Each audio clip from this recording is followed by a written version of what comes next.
But I remembered this story that my mum told me as a kid about a boy that wanted to go down this dark passageway, and he would start going down the passageway and he'd see the shadow of this enormous monster, and he'd get scared and run back, and he'd try again, and then he'd start going down the passageway and he'd see the shadow of the enormous monster, and then he'd hear this snarling and growling. He was terrified, so he'd just turn around and run back.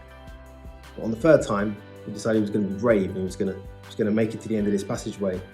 He was terrified. The snarling was loud and the growling was loud and the shadow looked even bigger, and he was absolutely terrified. But when he got to the end of the passageway, he realized that the shadow was just a mouse.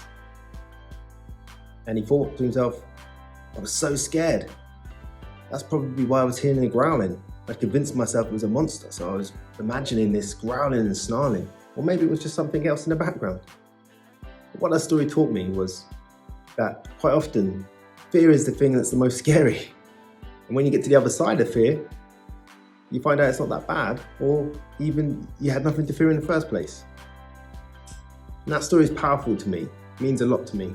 It's one of them little penguin books. My mum used to read it to me.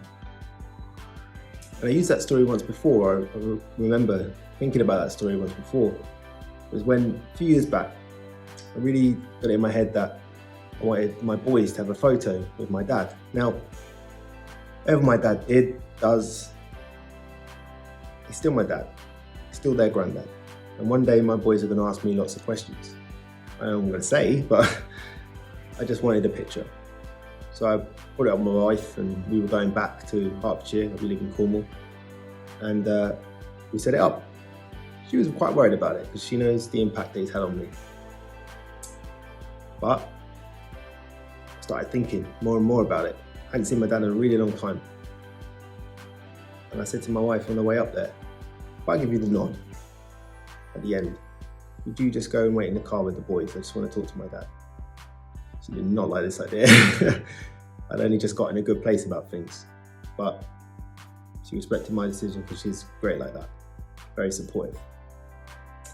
So we get in there, we do the whole pretending thing, play happy families, take the photograph, which you do in them situations.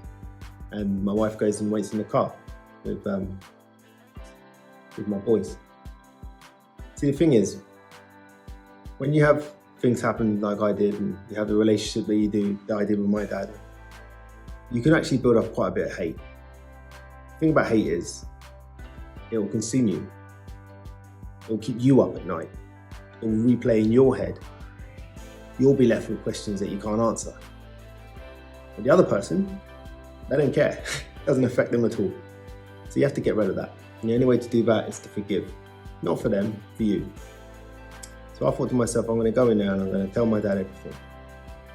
Be prepared that maybe I won't get the result. But not that I had anything in mind. I didn't know what the result would be. I just wanted him to know. So, like I say, my wife's in the car with the kids. And when I was a kid, I used to have a real bad stutter. And whenever I spoke to my dad, it was always a lot worse. And sometimes, certainly in that situation, it started coming back a little bit. So I started my way through what I was going to say, and he interrupts me. And he says, "You sound like your mum. Don't worry about all that." And then he proceeded to do what he always does. Started tearing into me, telling me what I was doing is a waste of time, that I'm never going to amount to anything, that I'm not a success, and I never listen, whatever it is he always says. But this time was different. You know, as a man, as an adult, I took a step out of myself and I looked at the situation for what it was. The first time ever. I kind of laughed to myself. I thought, oh my God, there's a huge problem between you and I. But it's not my problem. And I gave it back to him. That moment gave me so much peace. It was upsetting, but it gave me so much peace. And what I learned about fear is that you have to face your fears. Whether it's a fear like mine, or whether it's a fear of spiders. You have to face your fears. There will always be a fear. And it will always hold you back in certain situations. And the second thing you have to be aware of is that you have to know you did all you can, or all you could do. I know that I did. I tried to salvage the last bit that I could of a relationship, and it clearly wasn't possible. Third thing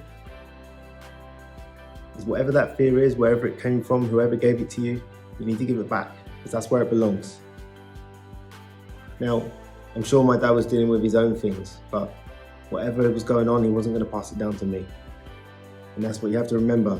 Wherever that fear comes from, whoever gave it to you, you need to give it back to them. It doesn't belong to you, and you shouldn't take it. That's what I learned about fear.